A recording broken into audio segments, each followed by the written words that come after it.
세대가 살 수 있을 것인가라는 방안을 모색한 나머지 차라리 북한으로 가서 북한에 가면 소련 대사관이 있고 소련 대사관에 망명해가지고 망명 신청을 한 다음에 나중에 미국으로 돌아가면 살 길이 있지 않을까라고 하는 생각 때문에 그는 원국을 했던 것입니다. 그것이 얼마나 참혹하고 어려운 것인지 알지 못하고, 그런데 사실 알고 보면 그 부대는 결코 월남으로 파병되지 않았습니다. 다만 그냥 뜬통으로 드는 그런 허무맹랑한 그런 소식 때문에, 염려 때문에 스스로 불안에 이기지 못함으로 몰두를 하는 그런 사태를 맞게 되었다라고 하는 사실인 것이죠. 오늘 주제는 바로 염려라고 하는 그런 주제를 함께 살펴보면서 어떤 의미에서는 매일매일 염려 속에서 살고 있다 하도 과언이 아닐 정도로 우리 삶 속에는 수많은 염려의 거리들이 많이 있다라고 볼 수가 있겠습니다. 염려는 상당히 부정적인 영향을 우리에게 많이 끼치게 되었습니다. 잘못된 판단을 내리게 만들기도 하고, 우리가 가지고 있는 의욕을 꺾여버리기도 하고, 우리가 가야 될 여러 가지 방향을 잃어버리게 만들고, 그것 때문에 가정이 붕괴되어지고 또한 정신병원들이 가득 차게 되는 그런 불상사가 이와 같은 우리의 심리 상태 속에서 일어나고 있는 그런 현실이 있는 걸 보게 됩니다. 우리나라 속담 가운데 재밌는 속담이 하나 있습니다. 이게 뭡니까? 남 떡 먹는데 팥구멍 떨어지는 것을 걱정한다라는 말이 있어요. 정작 떡 먹는 사람은 따로 있는데 옆에서 그걸 보고 있는 사람이 저 팥구멍 떨어지면 어떡하나라고 하는 그런 걱정, 한마디로 말하면 전혀 쓸데없는, 아무런 영향가치도 없고 잘못된 관심과 그런 형편을 지적하는 우스꽝스러운 속담이 아닌가라는 생각을 갖게 되어진다는 사실입니다. 염려라는 말은 헬라어로는 메림나라고 이렇게 표현하고 있습니다. 그 뜻은 바로 분리 또는 소란, 산란한 마음, 어수선한 마음, 이런 것으로 표현할 수가 있는데, 쉽게 말하면 그냥 마음이 나눠지는 것을 말합니다. 우리 마음이 하나로 일관되어지게 나아갈 때 우리는 강력한 파워를 낼 수가 있겠고, 내가 원하는 목적을 이룰 수가 있습니다. 우리 속담에 있는 것처럼 두 마리 토끼 잡으려고 이리 갔다가 저리 갔다가 이거 보니까 이것을 잡을 것 같다가 좀 멀리 가니까 저거, 이것은 아무것도 안 하는 것보다 못할 그런 형편이 되는 것처럼 염려에 쌓이게 되면 우리가 그와 같이 분명한 방향을 잃어버리게 되고 우리가 하는 것들이 헛된 수고로 그칠 수밖에 없게 되어진다라고 하는 그런 것입니다. 그래서 염려란 어떤 생각에 집착되어 그 생각 때문에 다른 생각을 할 수 없는 심리적인 상태다라고 하는 그런 정의를 내리기도 하는데, 염려는 우리가 참으로 가져서는 안 될 그런 부정적인 생각 가운데 하나고, 이것을 우리가 생활 속에서 제거하는 것이야말로 우리가 중요한 하나의 과제가 아닌가. 그래서 오늘 본문도 예수님께서 하시는 산상보훈 가운데에서 너는 염려하지 말라라고 말합니다. 아니, 우리가 그렇게 반문할 수 있어요. 하나님, 염려하고 싶어서 염려하는 사람이 어디가 있습니까? 사정이 그렇고 내가 연약하고 내가 부족하고 실수가 많고 살다 보니까 그런 일로 인해서 곤란을 겪는 사람들 보니까 자연스럽게 염려가 생기는 거지. 아니, 염려가 뭐가 좋다고 해서 누가 염려하려고 해서 염려하겠습니까? 우리 형편도 모르는 하나님이기 때문에 그런 소리 하시는 거 아닙니까라고 우리는 항변할 수도 있을 것입니다만은, 그러나 성경은 또 하나님은 우리 그런 생각이나 우리의 상황에 대해서 무지하신 분도 아니고 전혀 고려하지 않고 하나님 입장에서만 말씀하시는 분이 아니라는 사실을 우리가 기억할 필요가 있습니다. 그래서 어떤 심리학자는 그것을 나름대로 연구해가지고 인간에게는 4가지 기본적인 염려가 있다라고 말하기도 합니다. 첫 번째는 상실에 대한 염려다. 그렇죠? 내가 가지고 있는 재산을 잃어버린다고 한다면, 또는 건강을 잃어버린다고 한다면, 또 신분을 잃어버린다고 한다면, 또한 지위를 잃어버린다고 한다면, 그리고 내가 사랑하는 사람, 소중히 여기는 것들을 잃어버린다고 한다면 이거 굉장히 큰 문제가 아닐 수 없습니다. 그래서 그렇기 때문에 우리가 그런 염려를 할 수 있다라고 하는 것을 보게 됩니다. 그래서 소중한 것은 어떻게 합니까? 아주 귀하게 우리가 잘 보관하고 그래서 간직하려고 노력하는 그런 마음이 우리 마음속에 생활 속에 있는 걸 보게 됩니다. 두 번째로는 고난에 대한 염려다. 그렇게 볼 수가 있겠습니다. 오늘 이 코로나19처럼 이렇게 병 걸리게 되면 죽는 사람도 있고 또 나는 달처럼 굉장히 큰 고통 속에서 시달리는 것을 보게 되어지고 쉽게 꺾이지 않고 계속 확산되는 가운데에서 이렇게 많은 정부에서 조심하고 수많은 돈과 인력과 많은 노력을 한다 할지라도 여전히 꺾이지 않고 뭐 우리나라 같은 경우도 뭐 1,700명, 1,800명, 이웃나라 일본도 10,000명이 넘어가고 미국은 매일매일 10만 명이 넘는 이렇게 수많은 사람들이 가지고 전 세계 코로나 걸린 사람이 수억 명이 걸리고 죽어간 사람도 엄청나게 되는 이런 건강에 대한 것. 그렇잖아요. 우리가 모든 걸 다 계획하고 나름대로 이렇게 하고 있는데 죽어버리면 병 걸리게 되면 한순간에 모든 걸 잃을 수도 있기 때문에 그런 염려를 갖게 되어집니다. 또 한 가지는 실패에 대한 염려가 있다라고도 말하기도 합니다. 그래요. 우리가 현대 사회 속에서 수많은 사람들이 모여 있고 그러다 보니까 자연스럽게 경쟁 사회가 되다 보니까 이 아차하면은 누가 치고 들을지 모르고 자기 자리를 빼앗을지 모르고 내가 보는 거에 대해서 실패하고 그리고 떨어질 수도 있는 그런 입장 속에서 우리 눈을 부라리고 어떻게 하든지 올라가려고 노력하고 하다못해 내가 가지고 있는 것을 누릴 수 있기를 위해서 나름대로 열심히 노력하는 그런 것을 가지고 있습니다. 그래서 직장 생활하게는 승진에 대한 그런 압박감이 있고 여러 가지로 많은 그런 어려움들이 있는 것을 우리는 보게 되죠. 그리고 네 번째로는 가장 중요한 오늘 본문에도 나오지만 죽음에 대한 그런 염려가 우리 마음속에는 있다라고 볼 수 있습니다. 그래요. 우리 죽음이라고 하는 것 모든 걸 한순간에 끝장내버리는 그런 일이 바로 죽음이 아니겠습니까? 죽음의 형태도 다양하게 생깁니다. 보니까 뭐 교통사고 나서 죽을 수도 있고 갑작스럽게 병들어 죽을 수도 있고 뭐 며칠 전에도 우리 같이 옆에 황산교회에 계시던 배상열 목사님 지난달에 지방에 때 오셔서 축도하셨는데 돌아가셨다고 그래요. 보니까 암이 이렇게 췌장암인가 걸리셔가지고 오셔서 보니까 상당히 건강하셔서 참 부러워하셨던 분이었었는데 불과 얼마 안 돼서 그렇게 돌아가시는 모습 속에서 참 그래요. 이런 질병에 대한 죽음의 문제들 수많은 죽음이 우리를 유혹하고 있습니다. 내가 아무리 뭐 용서도 벗어날 수 없는 죽음이라고 하는 한계 속에서 우리가 염려하는 것을 보게 되는데요. 그런다고 성경은 왜 우리에게 염려하지 말라 아니 이렇게 염려는 우리 주변 가까이 밀접하게 있는데 그랬을까요? 몇 가지 생각해 볼 필요가 있습니다. 첫 번째로는요. 염려는 비생산적이기 때문에 그렇다. 오늘 본문 보니까 그렇게 말씀하고 있습니다. 27절에 보니까 너희 중에 네가 염려함으로 그 길을 한 자라도 더할 수 있겠느냐. 그렇죠.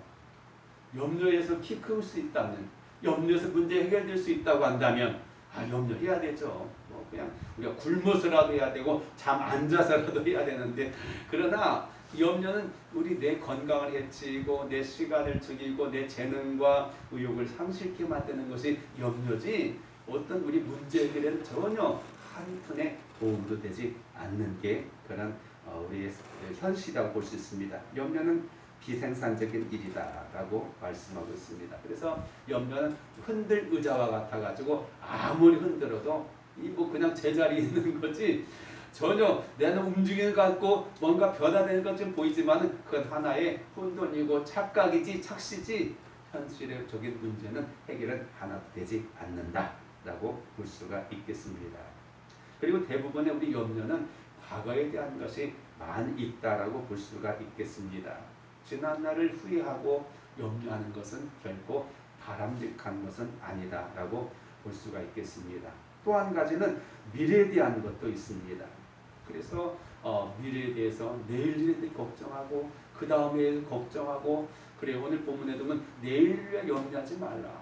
한 날 한 날 살아가는 것도 힘겨운데 미리 각오를 해서 염려할 게 뭐가 있냐라고 주님은 우리에게 말씀하고 계셨는데 닥치지도 않은 일에 대해서 미리 지레 걱정하고 그걸로 불안해하고 염려하는 이런 모습들은 결국 바람직한 것이 아니다. 그래서 주님께서 말씀하죠.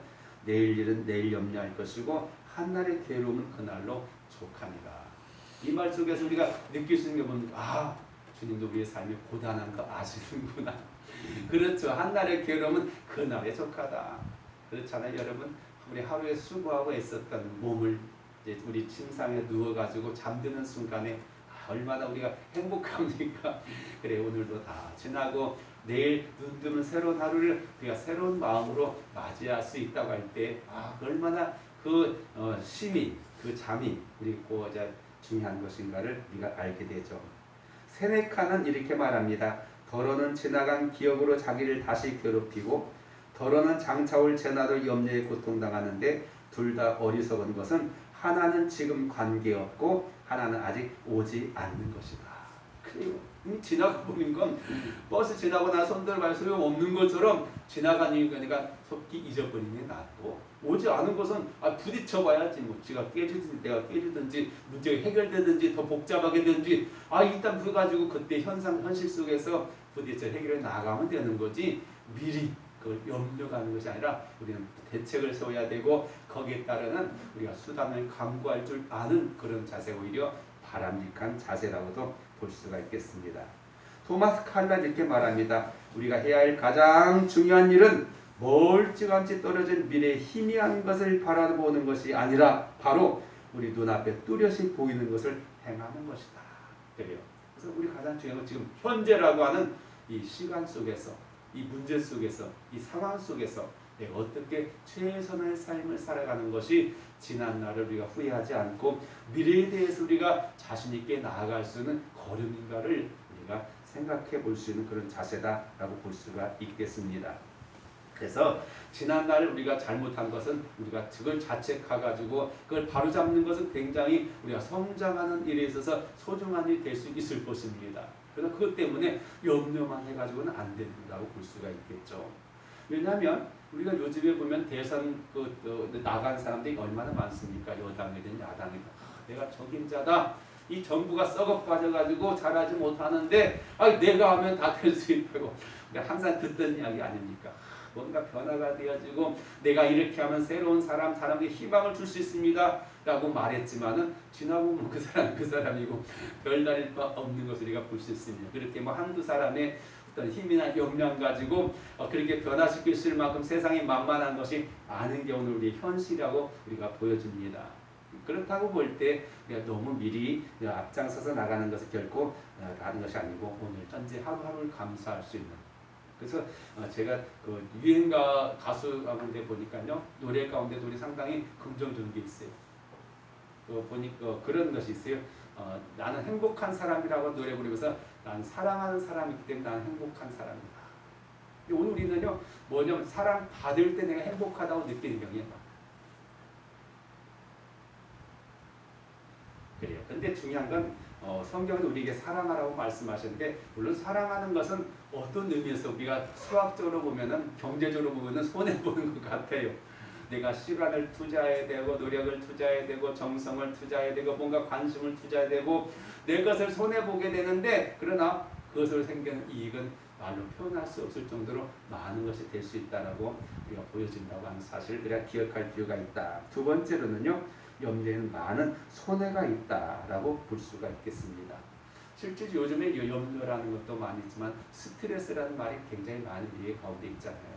근데 이것이야말로 모든 그런 질병의 원인이 되어진다. 오늘 현대 과학자 의사들은 많이 말하고 있습니다. 염려하면은요 우리가 신체적으로도 굉장히 근육도 위축되어지고 혈액순환도 그렇고 심리적인 상태도 그렇고 여전히 우리에게 부정적인 영향을 많이 끼칠 수밖에 없다라고 말하고 있습니다. 그래서 유명한 의사이던 알버리즌 이렇게 임상 결과를 통해서 그는 그렇게 말합니다. 모든 병의 80%가 신경성이다. 이게 의사들도요 진단해가지고 이게 증상가 잘 안 나타나. 그럼 뭐요? 신경성이라고 말해버려. 그러다 그거 붙여버리면은 그냥 해요. 왜냐하면 나도 솔직히 말하면 그 말은 무슨 말이야? 잘 모르겠단 말이에요. 그것은. 근데 그냥 의사가 모른다고 이거 돌팔이 아닌가 생각할까 봐서 붙이는 말이 신경성. 사실 그래요. 왜냐하면 신경적으로 그렇게 해요. 의학적으로 분석해서 조사하고 사진 찍어보고 다 검사해보면은 하도 이상할 것이 없고 안 아파야 돼. 근데 본인은 아파 죽겠다는 거예요. 소화도 안 되고 머리도 아프고 잠도 못 자고 항상 괴로운 삶을 살아가는 거예요. 그러니 어떻게 해야 돼? 우리가 하나님도 아닌데 참 어려워요. 그래서 말하기 신경 쓰이고 실질적으로 그것이 바로 이런 신경계통을 통해서 나라는 우리 속에는요, 우리 인체는 말로 표현할 수 없는 게 너무 많아요. 물론 많은 의사들의 실험을 통해서 과학적으로 규명한 것도 많이 있지만 실제적으로 모르는 것이 더 많은 게 우리의 인생이다, 일생이다 라고 볼 수가 있겠습니다. 그래서 우리 인체를 또 작은 우주라고도 말하기도 하죠. 사실 우리 딸내미도 아들도 다 공대 나왔는데 이 공학적인 것에서 우리 사물을 보게 되면요, 우리가 이해할 수 없는 게 너무도 많아요. 그렇잖아요. 우리가 모든 게 어떤 것은 정말 단단하고 모든 강하고 손으로 만져지고 해가지고 다 물질로서 보는데요. 이것을 우리가 그 공학적으로 보게 되면요, 이것이 전부 다 우리가 공간 속에 살고 있다고 보여줘요. 실제적으로. 아니 우리가 눈에 보이는데 내가 먹고 있는데 셔츠를 만지고 있는데 다 그게 뭐예요? 공간이요, 공간. 왜냐하면 우리 가장 작은 단위에서 그 핵이라고 하는 것을 보면 세포 속에서 핵을 찾아보면요, 그 공간으로 되어져 있어요. 그리고 우리 현실이요. 가장 단단한 쇠 같은 것도 결국 찾아보면 그렇게 되어 있어요. 규명되어져 있는 그렇게 됩니다. 참 이상해요. 우리가 과학자들은 그런 것을 보면서도 정말 어떤 사람들은 정말 그렇게 하나님 믿어야 되는 사람도 있고 그렇게 하나님 못 믿겠다는 사람도 있고 생각은 저마다 다른 같이 생각이 되어진다라고 볼 수가 있겠습니다. 그래서 염려는 바로 마음의 병을 일으키는 그런 요인이 되어진다라고도 볼 수가 있겠고, 그래서 우리가 소심하게 되어지고 항상 두려움 속에서 조심스럽게 움츠리며 살아가는 그런 심리적인 상태로 만들기도 하는 걸 보게 됩니다. 그래서 세계 2차 대전이 끝나고 난 다음에요, 미국의 한 신문은 중요한 사실을 보도했습니다. 그것은 미군이 일본군이나 독일군에 대항하여 싸우다 죽은 전사자의 사람의 수가 모두가 35만 명. 2차 대전에 참석했던 미군 사들 가운데서 죽은 사람이 35만 명이 죽었다고 말해요. 그런데요, 아들을 전쟁에 보내고 근심과 걱정으로 죽은 자의 수는 무려 100만 명이 넘었대요. 정말 현장 속에서 포화스에다 총알 들고 총 들고 싸우고 비행기를 갖다 쏘아고 건 사람들은 35만 명인데 그 아들을 갖다 전쟁 때 보내놓고 걱정과 근심을 하다가 죽은 사람은 100만 명이 넘는데, 이 우리 현실이에요.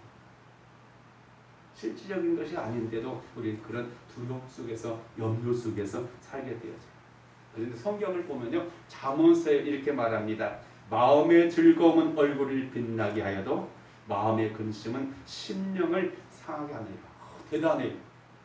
현대의학에서 사람들이 결국 이런 심리학 같은 걸 연구하고 그래서 규명해가지고 사람의 마음에도 병이 있고 이것이 다른 것에 어떤 호르몬과 또 우리 신체에 여러 가지 영향을 미쳐가지고 이런 것을 한다라고 지금 이제서 밝혀내고 있는데, 성경은 수천 년 전에 그렇게 말하고 있어요. 마음의 근심이 심령을 상하게 한다. 바로 여기서부터 모든 원인이 발생한다고 말씀하고 있는 거죠.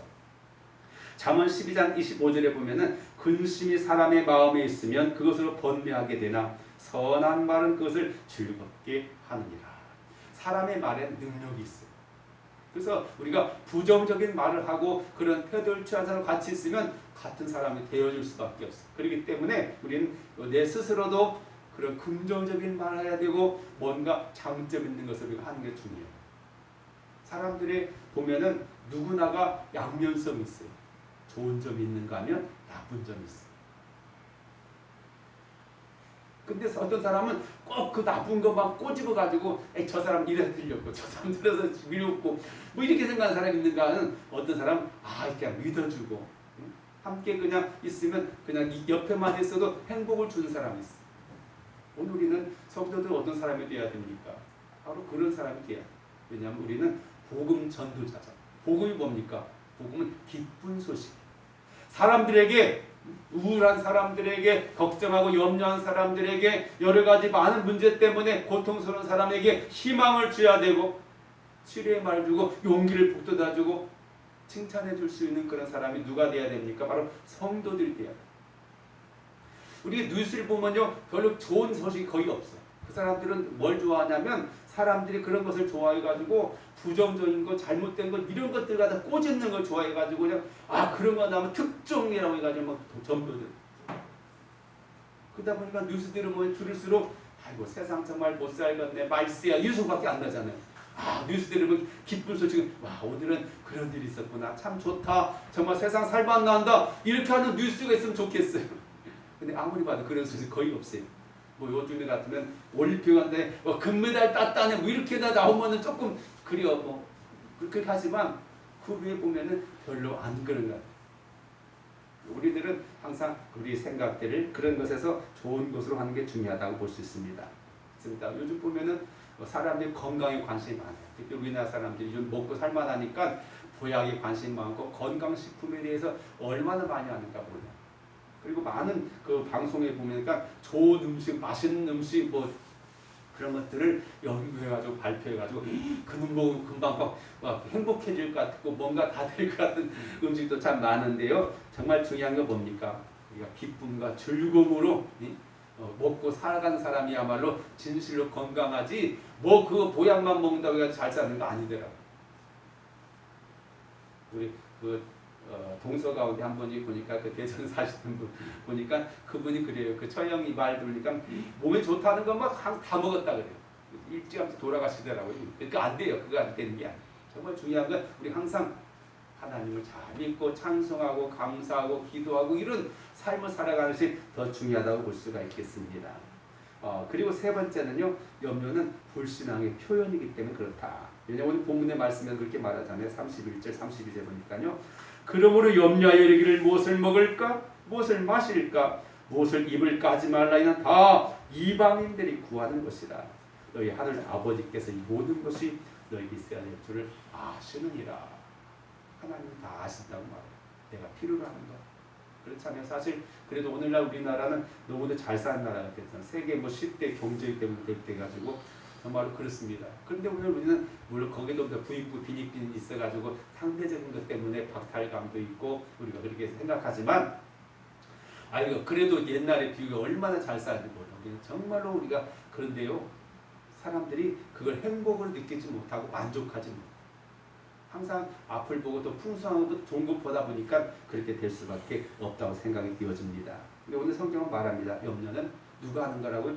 이방인들이 합니다. 여기서 말하는 이방인은 뭐 코가 크고 뭐 눈이 파랗고 뭐 이런 사람들이 아니라 외국 사람이 아니라 바로 예수를 안 믿는 교회 밖에 있는 사람, 구원에 상관없는 사람들 이런 사람들 가리켜서 이방인이라고 말씀하고 계십니다.